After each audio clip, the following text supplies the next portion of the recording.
Hello everybody, welcome back to the channel. Hidden Tarbian here. We're going to be starting off with a 4 rookery on the Marksman Hunter.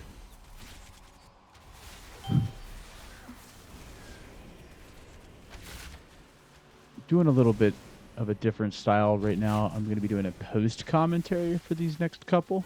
Just trying something new, seeing how that works out.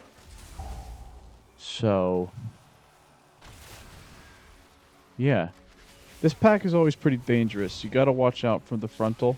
There's like a mini boss in there, and he casts a frontal, and it's pretty dangerous. If you get hit by it, it will absolutely one-shot you. So that's a big tip to watch out for on this pack.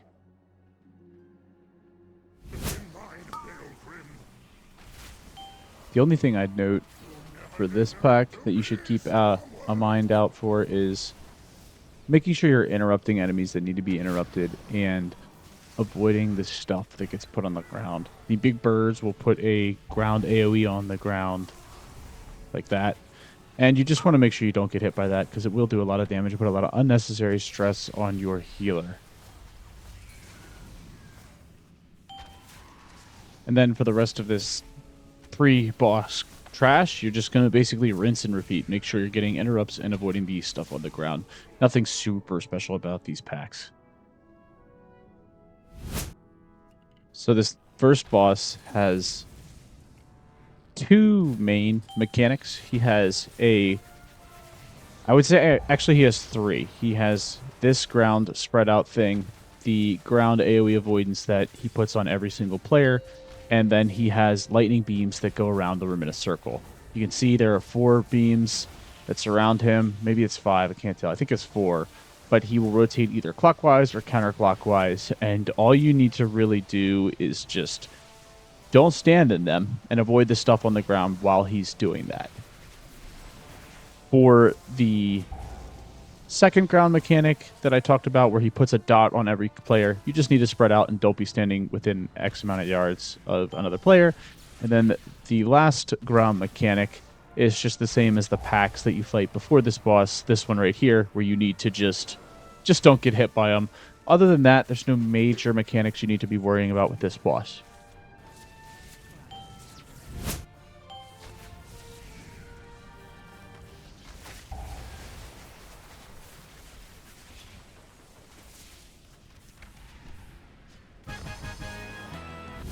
Okay, so once you clear that boss, you can jump down, use the feathers to get to the bottom, and you can pass this first little group of NPCs, sneak around the door here. You don't actually need to use stealth, but I am, and you can pull this pack here. For all of the packs in this hallway, the primary thing you're going to do is interrupt and avoid getting sucked into the gravity beam, which will definitely mess you up. And I'll show that here in a second with this next pull. So these big crushers, or whatever they're called, will pull. They put this gravity black hole on the ground, and you just want to avoid getting sucked into that while maintaining interrupts on the other NPCs. And then you basically just rinse and repeat this with more or less crushers, and then you're basically done. Yeah, that's what I'm doing.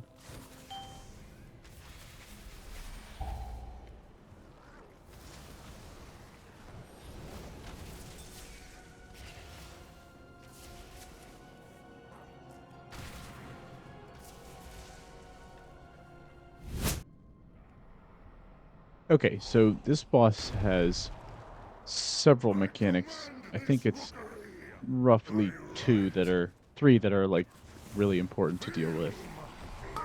The ads you don't typically pull with a boss, so that's not an issue. But the one thing you need to know about this boss is he's going to put a debuff on a member of the group, and you don't want to get hit by that tornado like I just did, because that's never a great idea. So he puts a debuff. I have the debuff one right now, and the way the debuff works is it does damage to you. A lot of damage. And you don't want to get it multiple times in a row. So it will transfer to the closest person next to you, and it leaves a debuff on you. The debuffs last long enough where it needs to go to 2 people before it can go back to you. If you manage to get it every other person, you will just die. So you make sure it's being spread around the party and a different person gets it every time, and you never get it multiple times within like 2 runs. The other thing you have to worry about is he does a gravitational pull, like you just saw, and he does the eruption when he has those tornadoes that come out like this. You just don't want to get hit by those, and there you can see the debuff coming into effect on me again. I'm going to run into melee to try to give it to someone in melee range that hasn't had it yet, and then I'm going to really quickly get away so there's no chance that I get it again. And that's basically how you do that boss.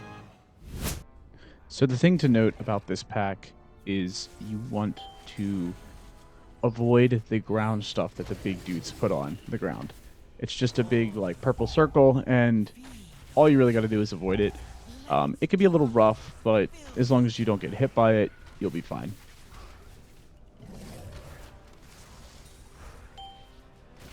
There is the circle on the ground there.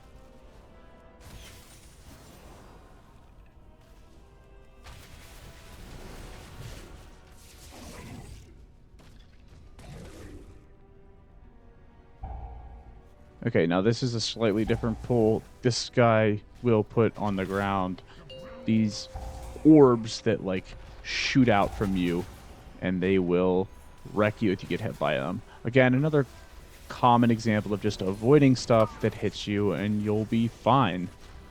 And that's basically a rinse and repeat for the rest of the packs here before the final boss. Alright, so here's the final boss for this fight. You're basically going to wear down his shield. Once the boss's shield is down, he will get attacked by the NPC on your team, which stuns him and opens him up to like taking damage. The other mechanic you need to worry about as a DPS player is avoiding everything on the ground, and there is a lot of it. Everyone also gets a ring around them. When you have the ring around them, you need to put it around one of these boulders to destroy it to prevent adds from spawning. As the tank, the boss has a frontal, which you can see occurring right now. You just need to tank and soak that frontal. Maybe use a defensive or a trinket or a divine shield if you're a paladin. I believe the spell wording buff blessing will also block that damage. And then you'll just basically rinse and repeat this for the rest of the fight.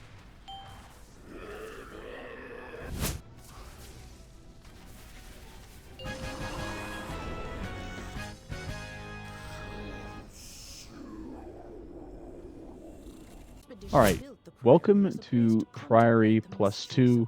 Sorry, +3. For this first pack, you just kind of want to burn them down. They don't have any super crazy thing you need to worry about. Some of these trash will throw out traps on the ground, and you just don't want to step in the traps. If you actually go watch my first video in this series, I died to those traps a couple of times. It's quite embarrassing. Each of his lieutenants bolsters his tactics. The big thing about this opening sequence is we're going to be basically just DPSing down a bunch of adds to kill some lieutenants. After lieutenants are dead, we will be able to engage the boss. I believe you only have to engage him with 1 lieutenant.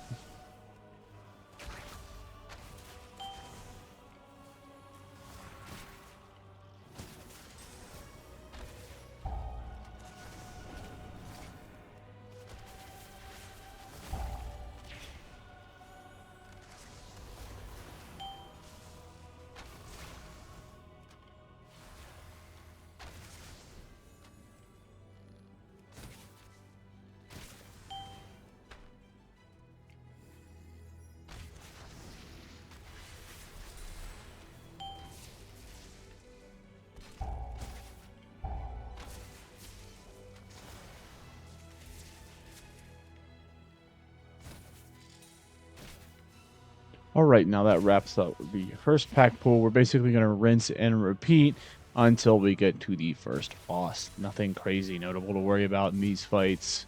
Not like in the Rookery. Correct me if I'm wrong, absolutely, as always. Okay, so here is the first lieutenant that we're going to be fighting. This is like the caster lieutenant. And you pull her with all her mobs and basically just make sure you're interrupting. And you'll probably be fine for this fight. Just blast AoE and interrupt. And then you should be good.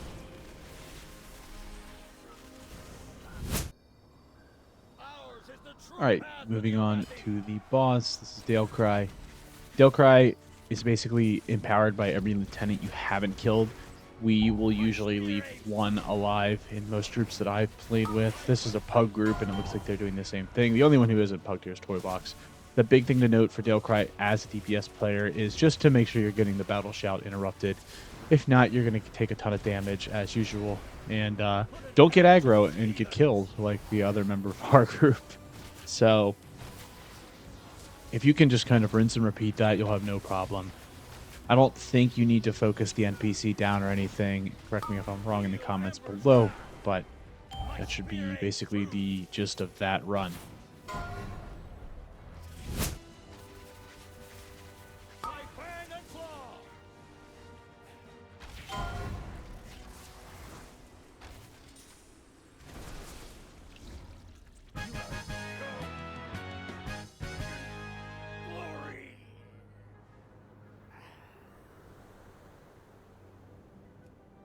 Dalecry was an Arathi hero. How could the Priory force him to turn against Hallowfall?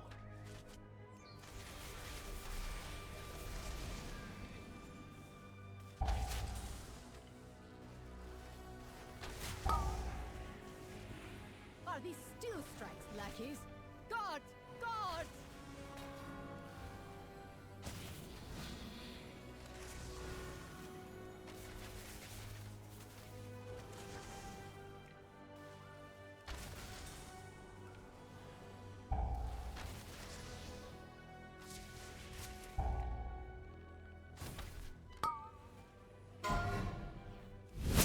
Okay, so for the Baron, the biggest thing you're going to want to do as a DPS player is making sure you're interrupting him. He uses a spell called Burning Light, and that causes you to take damage, and it heals the boss. So just make sure you're interrupting that, and all will be fine. He throws his shields, which are these like, and it causes these like little hammers to like flow out from the boss, and you just don't want to get hit by those hammers. Bad news. Those are the shields on the ground. You don't want to get hit by those either. And there's the interrupt right there. Just kind of rinse and repeat, and you're pretty much good to go for this fight. I am healed. The flame empowers me. 5, 4, 3. Shielded by flesh.